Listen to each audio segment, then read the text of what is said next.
How do you spot self-awareness in a founder? Do you have like self-awareness questions? Yeah. And self-awareness is the moment when you're perfectly fine with what you're good at and perfectly fine with what you're not good at, right? Mm-hmm. And I think our society is just not allowing people, majority of people out there, to actually get this understanding of who they really are and what they should be doing, right?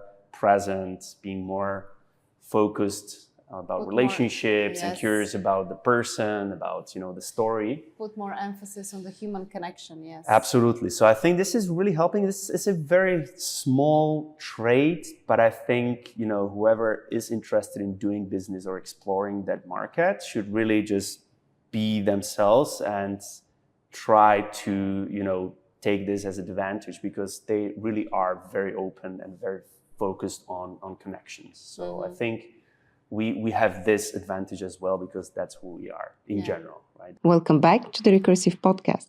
In this last episode from Greece, we welcome Dusan Duffek, a serial entrepreneur turned investor currently serving as managing partner at E115, an early-stage VC fund investing in companies across Central and Eastern Europe and the Middle East.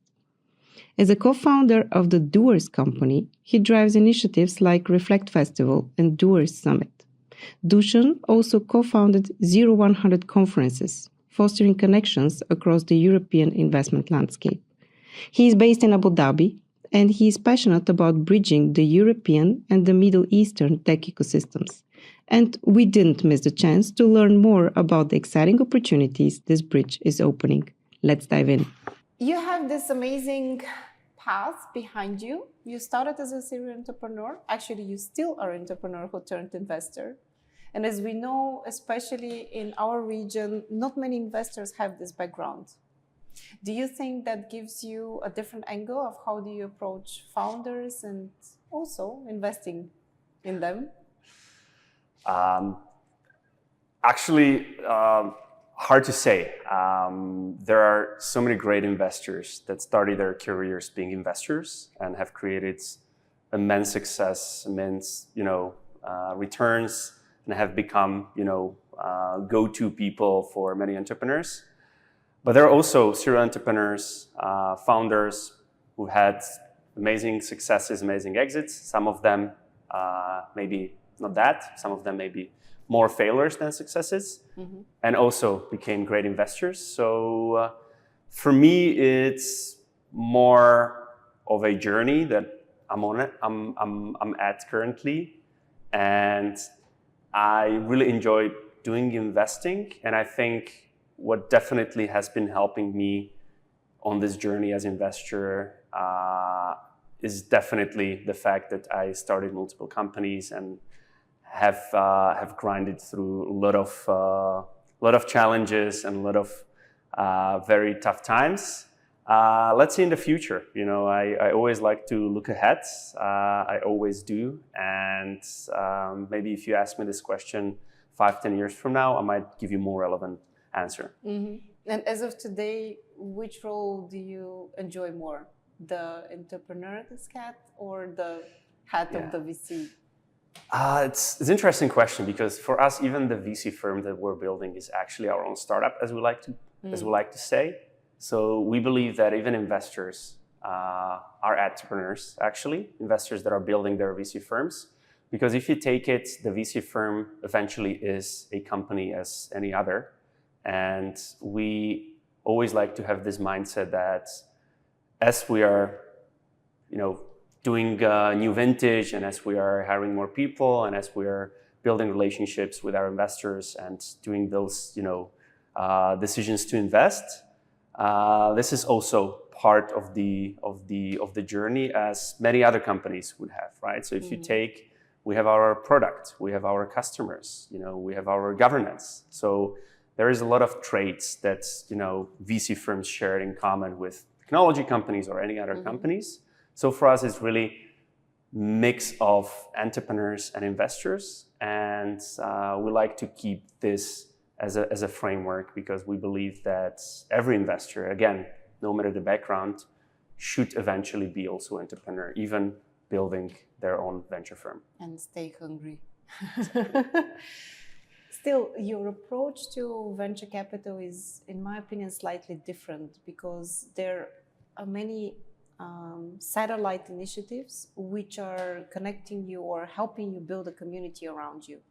Can you tell me a bit more about the vision? Why are you doing that? Why all the hustle? I mean, I am, coming from a media outlet, and I know how hard it is because it's a difficult business. It's you hustle a lot. It is hard also to make it successful. It just takes years, until you actually make a profitable business out of it. So why all the hustle? I think it all goes down to our obsession by meeting and connecting people. So this has been our thing from the very beginning. When there was no fund, there was no Reflect event, which was our first event that we've actually done as part of this community. We always enjoyed meeting new people and then connecting the dots. So our very first business as our holding company 0100 Ventures was a co-working space. So we actually, originally it wasn't even the co-working business that we were onto. It was rather just bringing people together. And I always remember how we actually ended up, having the co-working, because in the very first day of us with my co-founders moving back to Slovakia, after spending some time abroad, we just wanted to bring interesting people together, even from abroad. So some of our colleagues or some of our classmates from our previous endeavors, we just wanted to bring them to our country, to our region. And we knew that we needed to have some space to host them, but also for us just to, brainstorm ideas and find out, what we're going to be doing. And we originally took a larger space than we initially needed. So we ended up sort of in a financial stress of not being able to fully afford running this space for us and our friends. So then we said, okay, we probably should let more people in. And that's when we realized, okay, we're basically doing a co-working business. But it all started by our passion of bringing people together and then connecting them with hope that something's going to come out of it. So this was the first project turned into business, and then gradually, as we evolved with our activities, I think every time we actually started some sort of project or company, it was always with this one thing, like how we can bring interesting people together, how we can connect them, and then how we can observe or potentially participate in whatever the outcomes these meetings would have. Mm-hmm. Tell me, because you actually studied abroad and you spent a lot of time abroad, what brought you back to the region? Did you see an opportunity, or do you think it was more nostalgia, some kind of like an emotional connection to your roots? Why did you decide that you're gonna build this VC, but also, it's actually a whole conglomerate, around it here and not, I don't know, in the UK? Yeah, we've seen tremendous opportunity. It was back in 2015 when we decided to start our first project, as I just described, out of Bratislava in Slovakia. We immediately knew that there is so many opportunities at that time in the region, because before we had worked at different companies. So it was actually 1 year after university, I joined one startup and I spent quite a lot of time in Bali. My co-founders, they were with the Rocket Internet branch in Malaysia. Yeah. So we've had this experience where we actually understood how the global ecosystem works, how global entrepreneurs, act and execute, but we kind of felt like we're one little fish in huge pond, right? Which is always a good thing, right? Because that's where the competition is, and that's where, you want to be competing, you want to be learning from the others, you want to be always surrounded, by the best. But then we said that what had been going on in Eastern Europe already at that time, in Slovakia, in Czechia, in Poland, say, all around the Central Eastern Europe, had some interesting momentum already at that time. And we knew that it's a great time to go back to the region and actually participate in that, right? So I wouldn't say that it ended up being a small pond, and we tried to kind of take on this big fish position. Not at all. It had been and still is a huge pond still, but we knew that we can be early. We can be one of the few first ones, the first movers, with this ambition of actually creating something international and something that would not only connect people within the same region, but it would actually create a global impact.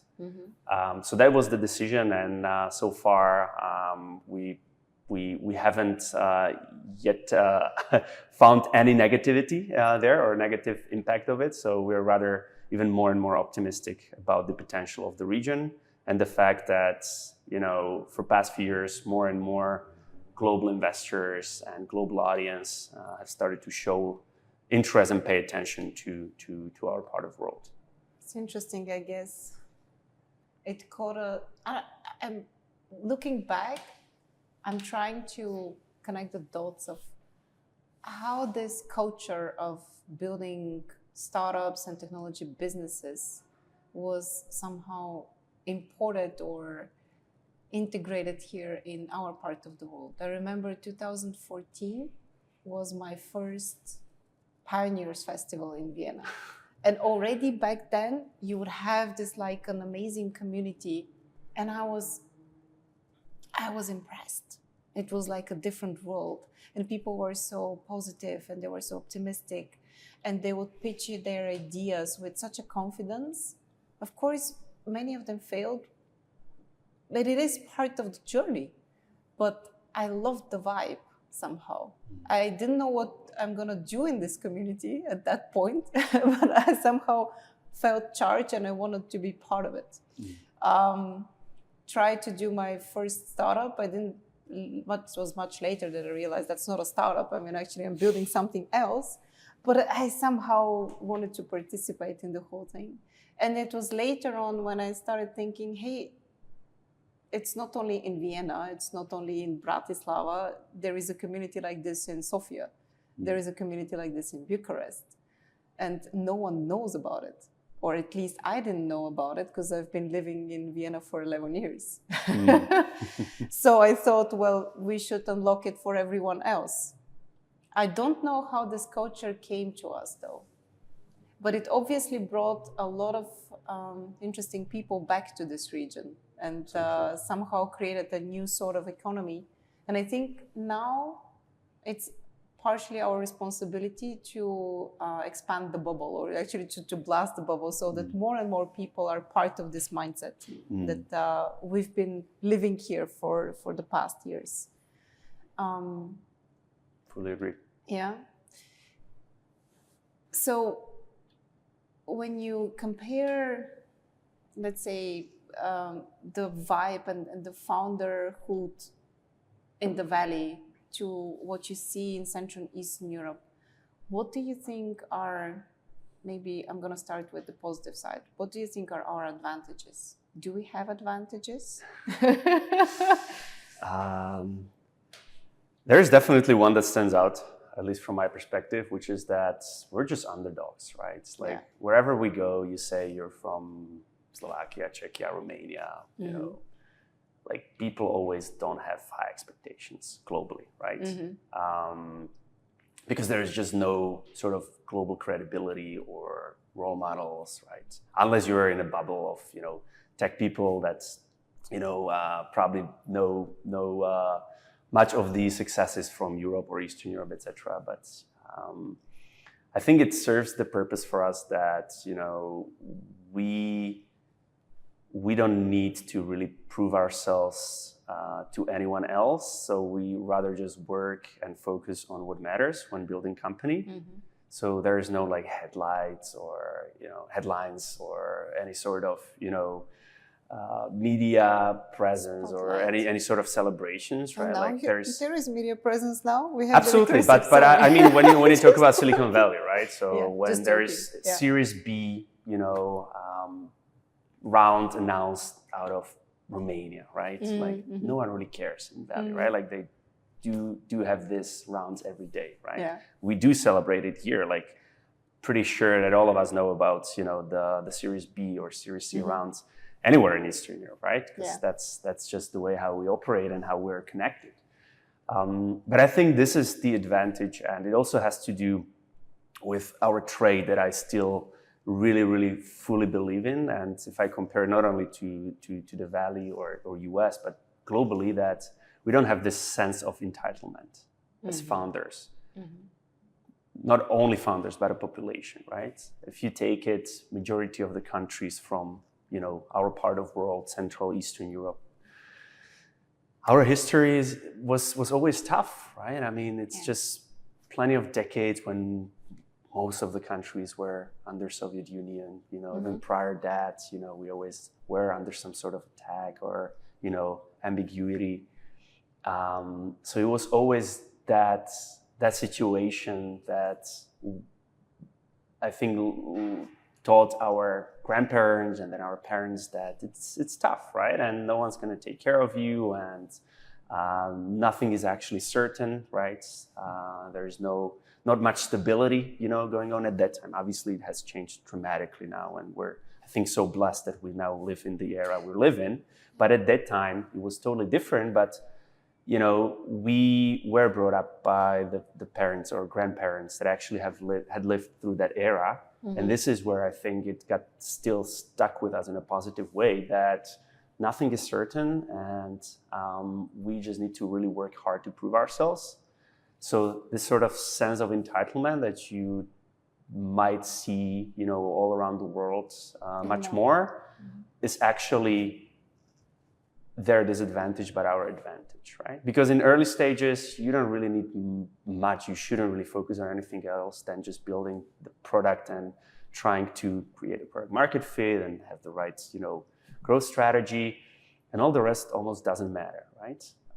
And I feel that even though it's changing, so you would feel some sort of entitlement here and there already, and it's growing because also our generation and our kids, I think, our kids they're going to be much more entitled than we are, just because, of the era, they were born in recently.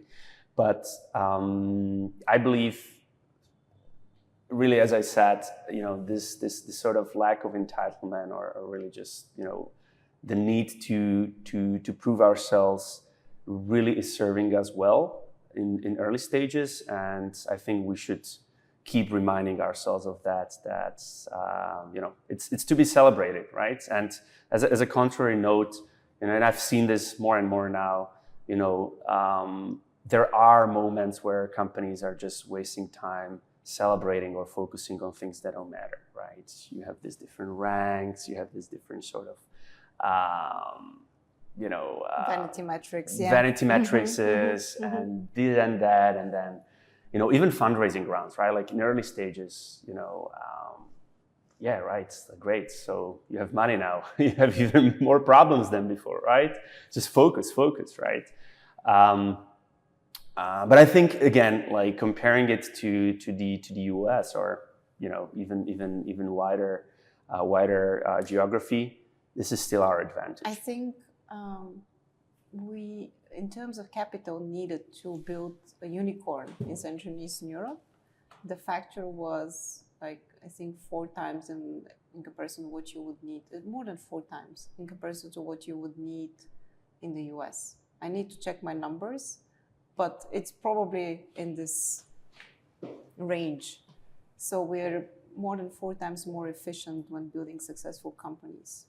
And at the same time, I'm thinking that exactly what you're talking about could be also our disadvantage, because what we see quite often in our ambition as founders is a glass ceiling. Like we don't even believe ourselves that we can be more successful. Yeah. the more I talk to founders here in the podcast, the more I understand that it is about mindset. It's not about the hard skills. It's not about the resources. It's not about even capital, because all these things, they follow your mindset. Right. Yeah. The capital will follow the founders with the right mindset. The hard skills can be learned because you are so focused and you're so dedicated to what you want to achieve. Talent also, people who you're going to work with, they are inspired if you have the right mindset. So somehow at the core is that. And at the same time, I still cannot comprehend, why don't we believe in ourselves a bit more? How do you spot the sparkle in founders that you invest in? When do you see it? Because this is going to be the game changer in many of the cases. Of course, there are different factors, like how the team is getting along. You would have also the capability to be operationally excellent. At some point, you have to do your work. But this spark, how do you see it? Is it in the eyes? Do you see it in, in different traits when you interview them? So it has to definitely with confidence. I think confidence breeds self-awareness, and for me, self-awareness is the most important sort of trait, but even milestone in one's life, right? Not only related to entrepreneurs, but I think majority of people in this world, they never are lucky to really realize who they are and what's their mission is, what their calling is, right? And self-awareness is the moment when you're perfectly fine with what you're good at and perfectly fine with what you're not good at, right? And I think our society is just not allowing majority of people out there to actually get this understanding of who they really are and what they should be doing, right? So then when we talk more about self-awareness, I think entrepreneurs typically are on the best way to become self-aware because they have to, right? There is no one that will give them helping hands, that will do stuff for them. Whereas if you compare it, to the other, industries or rather, career paths. It's kind of given, right? Like it's you jump on this train and then, you're given that promotion, you're giving that kind of framework, you're right? guided on a certain trail, yeah. But then it's very hard to jump out of this train or change this train, right? But even if you change the train, it's typically the very similar one, right? Yeah. And then as you get older and as you get more comfortable and you obviously settle more, so you have your family, you have your mortgage, and you basically have everything set up for the proper life. That's when it's becoming harder and harder to become self-aware. So that's when also, and we see this, right? Rarely you get the stories where someone 20 years in his career actually now started the company and succeeded, right? There are cases when such people did it, but many times they didn't sustain, right? Because they were already on a path where it was just too hard to continue on that new path. Which then I believe also leads to the fact that many of the people never really become self-aware, right? So going back to your question, I think once we see the founder who is actually self-aware, I think it's the good time then to start exploring cooperation and speaking more.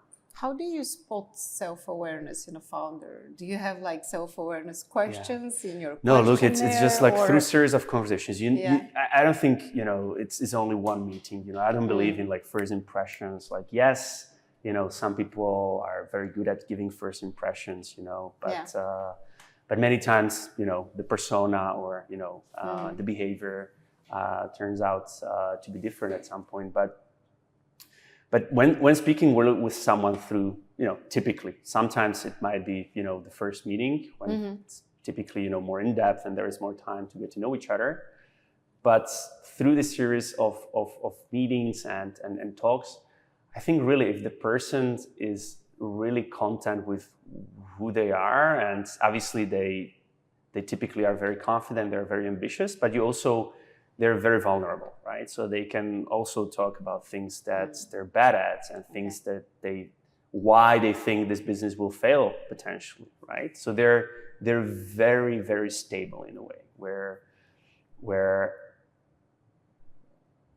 so when we see this type of behavior, it's typically a very, very positive effect, because that's where we know that a person knows where their place is, and that's the self-awareness moment. And building on that as a foundation, even if it's very early stage, we know that they're not going to be distracted of something that maybe brings more money or different opportunities, some corporate job or some other different startup of their friends or so, because they know exactly what their place is and they know what they should be doing. So amazing.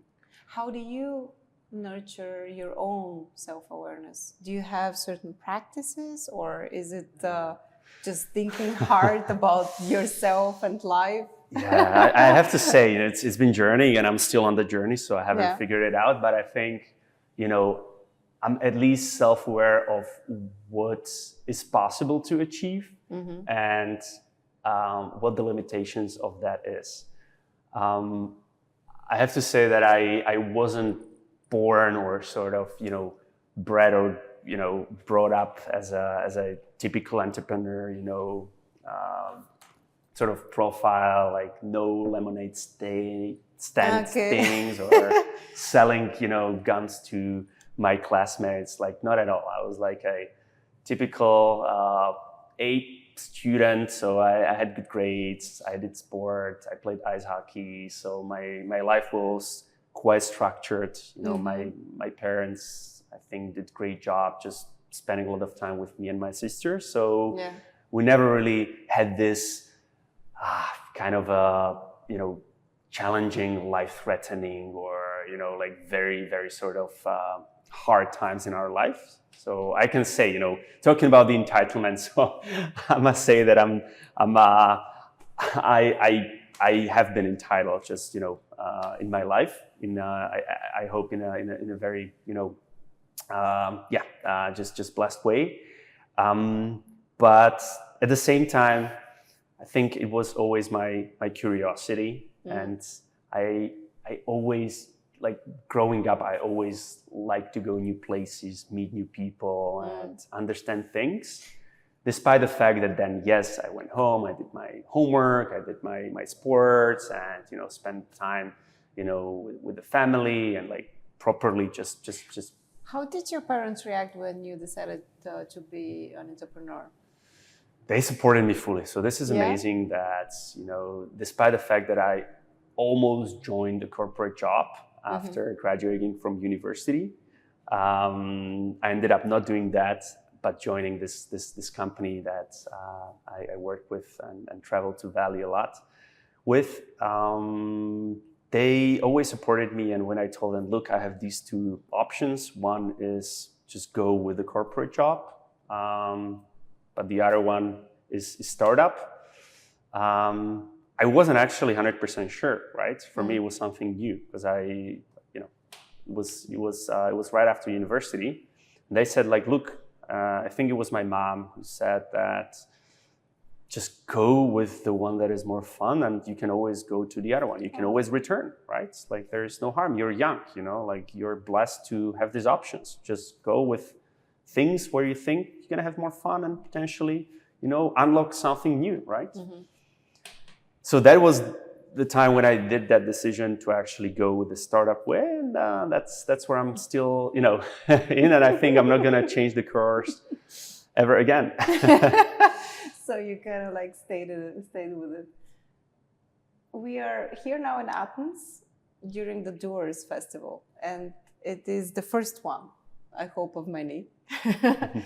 How would you know that it's been a successful conference So we're, for those who are watching, you're going to probably see the podcast at a later point. Today is the first day of the Doers Summit. Yeah. How would you know that you've done a good job here in Athens? So that's just Friday. few exactly. That's just few hours in. So so far it's been going tremendously well. We actually reached our target number of attendees, which was set for 2,000. So we actually deliberately didn't want to bring more people just to set the stage and the environment right. So we were quite in a curation kind of period before the event.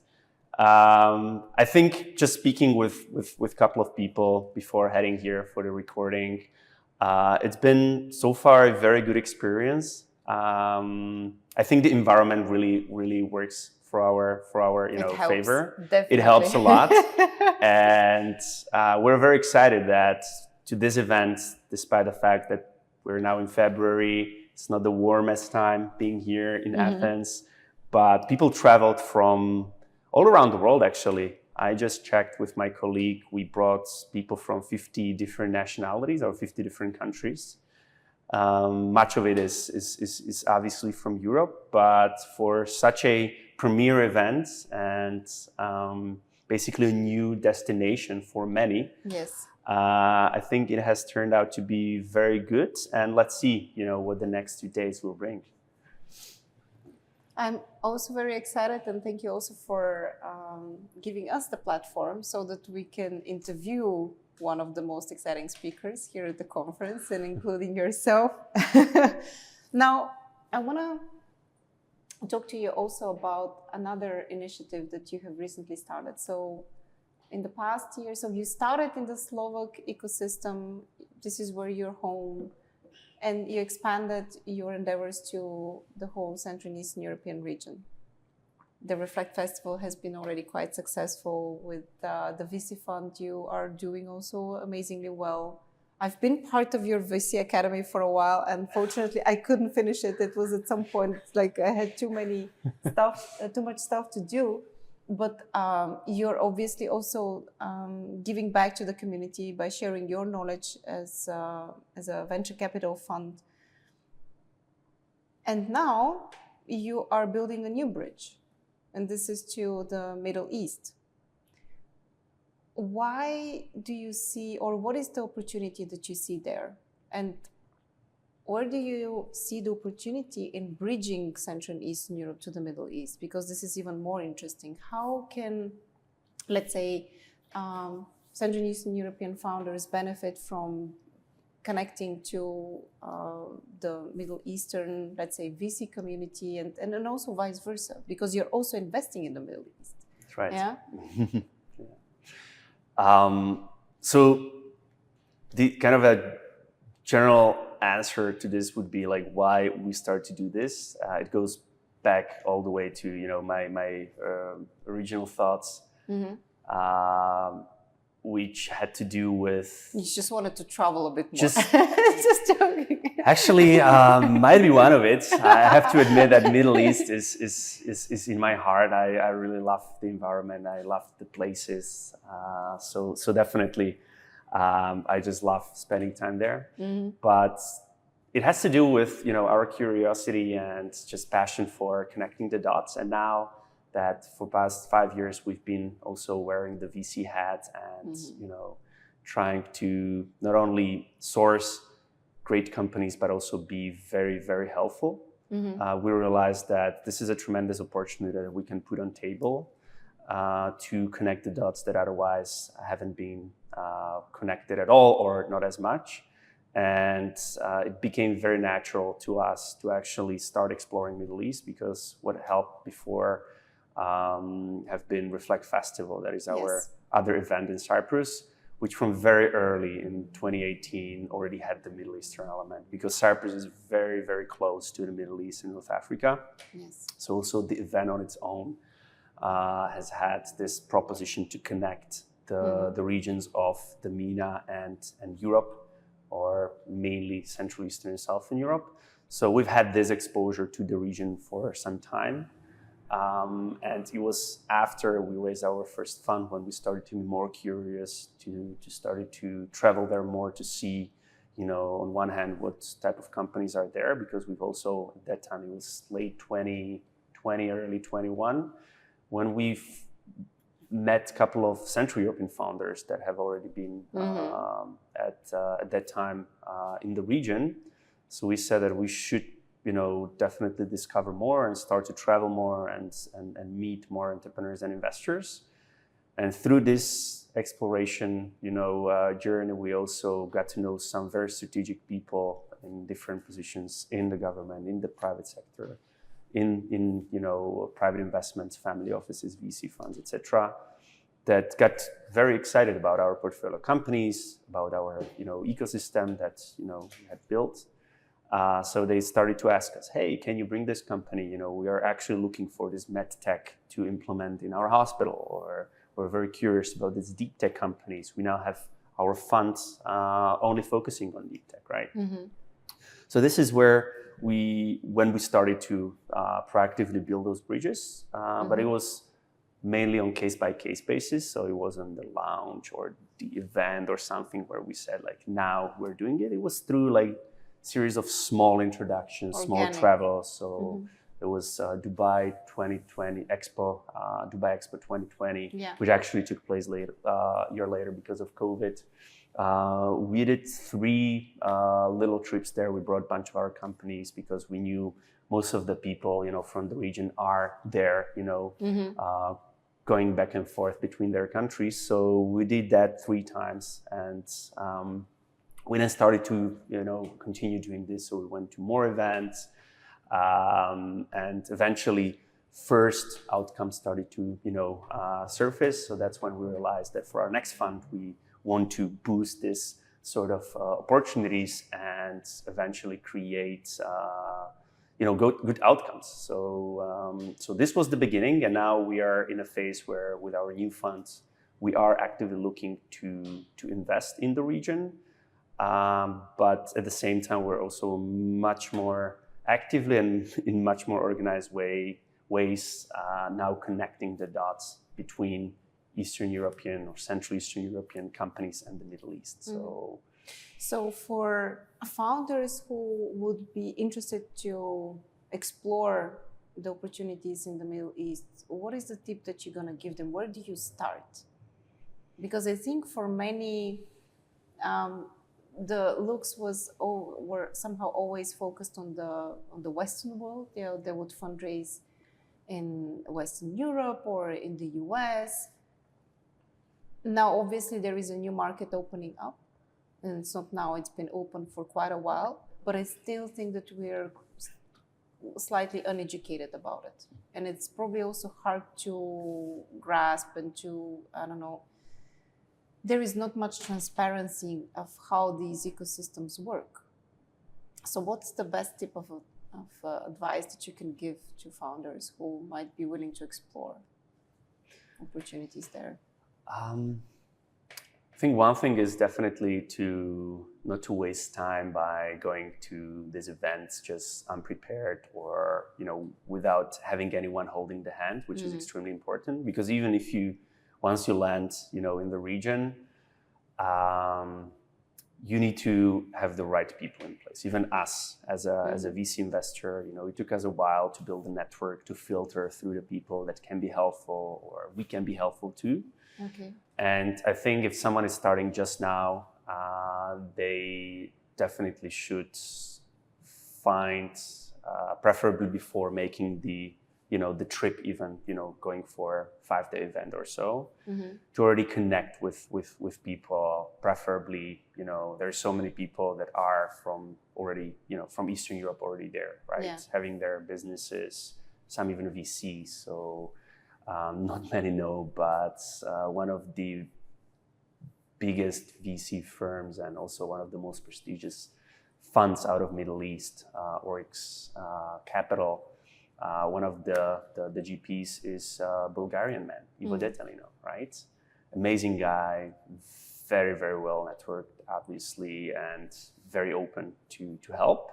So as a Bulgarian founder, for example, or I've been wondering if I should reach out to him now. Polish, like we're one ecosystem. Yeah. Like Okay. it's immediately the guy that you can relate to. It's the same background, same culture, right? You believe that people are helpful in this sense? Like that's my experience. Okay. They've been a lot, Okay. and this is the thing, right? Like that's what we also recommend to people, that like to go to, just to visit or explore. Just make sure to be prepared, right? Because you can waste a lot of time, and you're gonna just defocus from what really matters, right? So that would be definitely one of the advices. Mm-hmm. In terms of development of these ecosystems, how would you compare them, let's say, to, I don't know, to the ecosystem in Bratislava or maybe even Prague? Yeah. I mean, they have much better marketing. Talking about the underdog mentality, I don't think they are suffering from that. Suffering in a good way, as we said. It's our benefit if we see it that way. Mm-hmm. But everyone now talks about Saudi. Like everyone talks about UAE. There's the money, there's the entertainment, there's the growth, there's the vision, there's all this. So definitely they have the attention of the world. Mm-hmm. So that's a big difference, right? Okay. And they've worked very hard to achieve that, right? Like within a very short period of time. And also there's a lot of capital that comes with that, right? I mean, it's the picture that they've created around themselves, that there is capital to be found. So this is why I also think a lot of founders are just generally curious to go there. But again, what stands is that even though there's capital, it's extremely hard to unlock it. So you better be really, really well prepared. And at the same time, I think what's interesting is that they're very open to the world. So even though maybe our governments in Central Europe are not as keen, but at least our tech bubble, our environment is very welcoming. I think we're very open, nations and open communities. We like to bring people from abroad, and we like to, just welcome them, right? And I find similar traits in the Middle East, especially in Saudi Arabia, that they're very open to international audience, even though totally different culture, different, obviously different religion, and many actually still say that Saudis are very, very closed and like very, I would say, detached. Mm-hmm. My experience says otherwise. So I think this is really, really good trait that we share in common. So then there's also something why we've been, very interested in from some time, but also now, made the move to establish ourselves there, is that culturally, there's something we have in common. When I say we, as Eastern Europe, Southern Europe, we're here in Greece, Cypriots, and Arabs, right?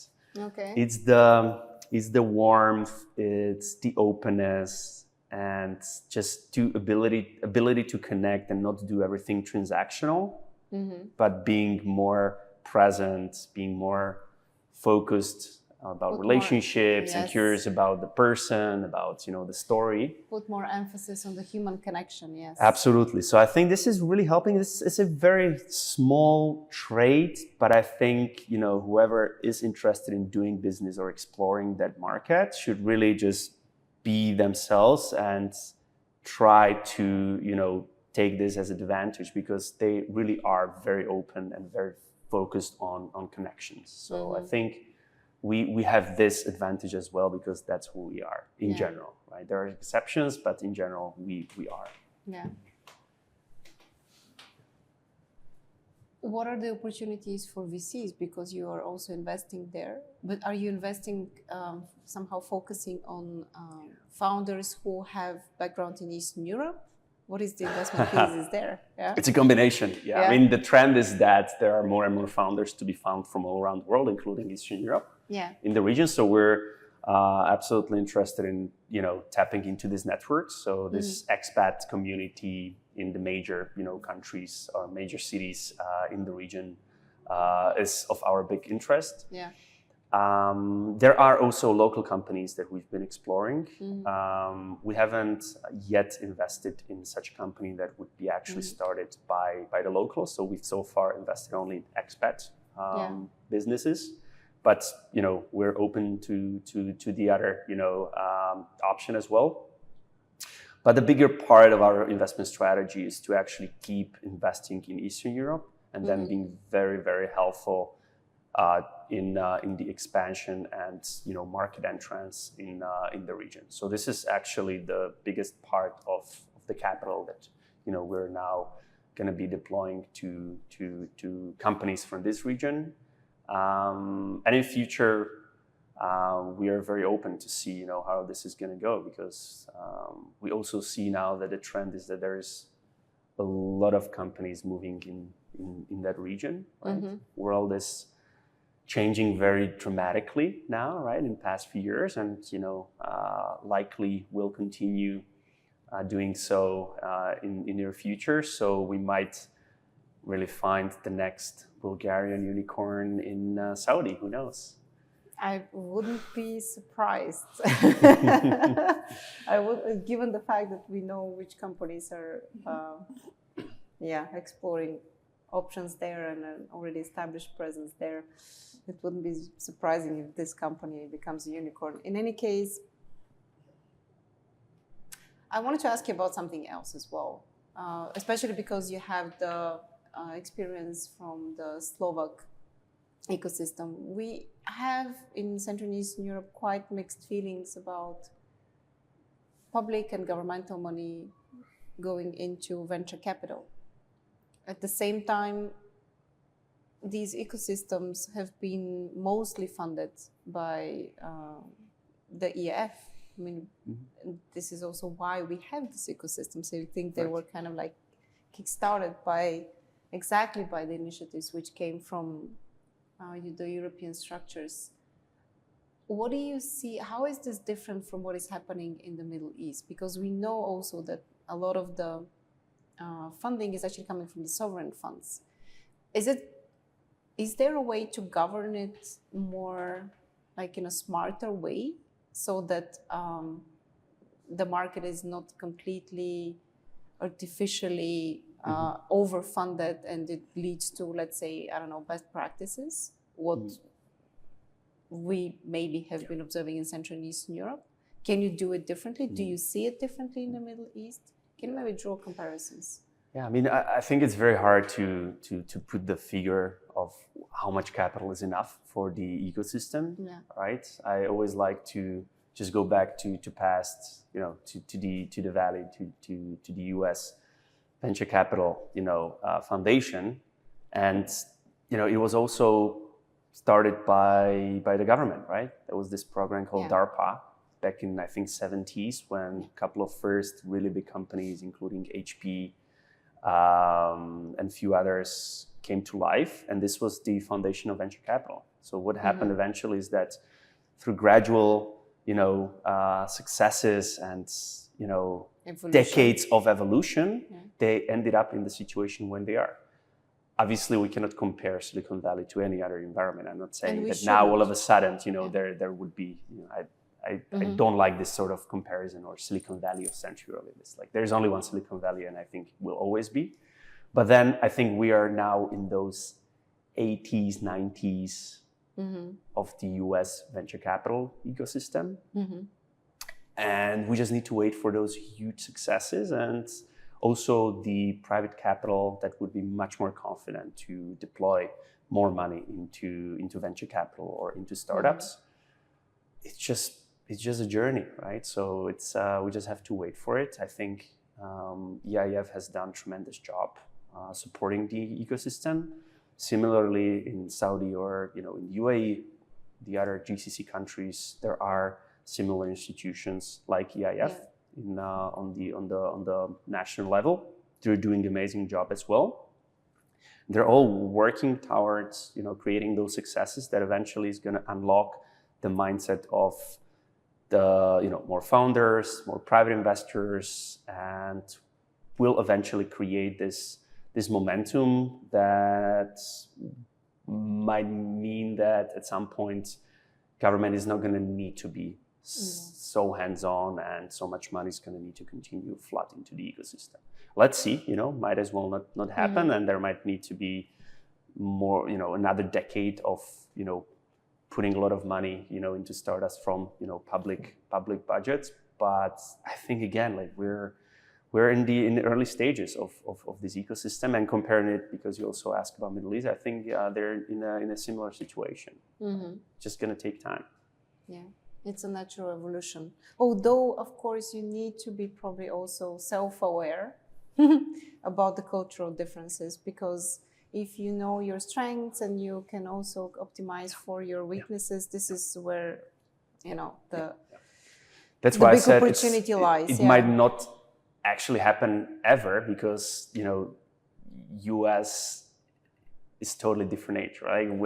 As we discussed at the beginning, the way how they operate, the way how they think is much different. In this way, turning into positive outcome to them. So might be the case that eventually, we're always going to need the public money. Because I'm also curious if we can make some leapfrogs as well, in the sense that, remember when we got introduced to fiber connections and fiber internet, we didn't actually have to deal with what was before that. Similar to that, what we have seen in Africa with the fintech revolution. Yeah. They just didn't have these legal structures that they needed to overcome in order to introduce the new innovation. And maybe this could be also done for whole ecosystems. Maybe in a sense, by learning from each other, we can just go to the next evolutionary step. And I wonder often, what would that be for an ecosystem or for the venture capital ecosystem?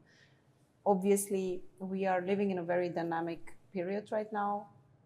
We have technologies which are transforming whole industries, the venture capital industry as well. So maybe there lies also a leapfrogging opportunity for younger ecosystems and less mature ecosystems who are at least still a bit more agile. I wanted to ask you maybe also about something else. Now, what we have been seeing lately is that the VC community in the Silicon Valley is much more involved in politics. And they talk a bit more openly about politics. I don't remember having that 10 years ago, or even 5 years ago. It was much less common. Every now and then you would see, I don't know, a statement that, hey, we should be involved more in politics. And then within 5 years, it's being discussed as the most natural thing. And we see VCs also studying or examining government practices, advising the government on their practices. Do you think that we should reflect and maybe take example on that when it comes to Eastern Europe?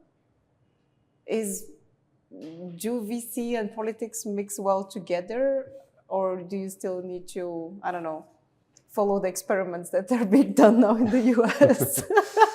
Yeah, look, I think US is absolutely different animal when it comes to connection between private and public, environments. Yes. The fact that oligarchy, in a way, in the US, in a true meaning, is allowed. So, you can donate to the next president, and you can donate to the senators, and it's very normal, and people are used to it, that then you get some favors, right? Of course.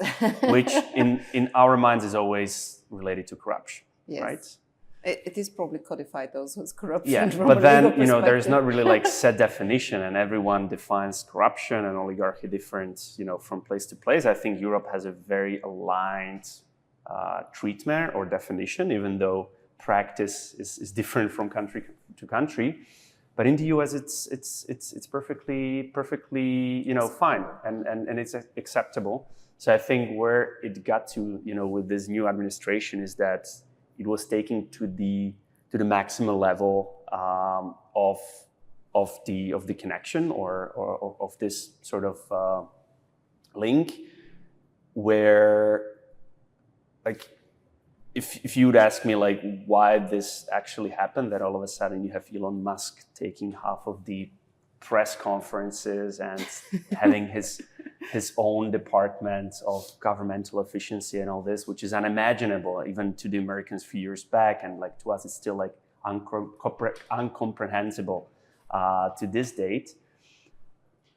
I think it comes from the fear of the politicians that, you know, technology and capitalism will take over the world, right?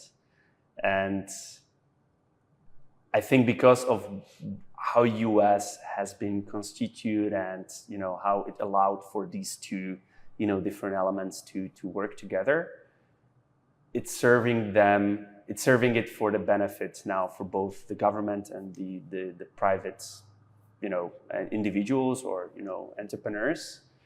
And I think if this wouldn't have happened, it would have led to very, very strange outcomes. So I think Trump, you know, has done the decision deliberately to allow, you know, these most powerful people and people that actually have built tremendous impact and sort of leverage, you know, for themselves, you know, over the world.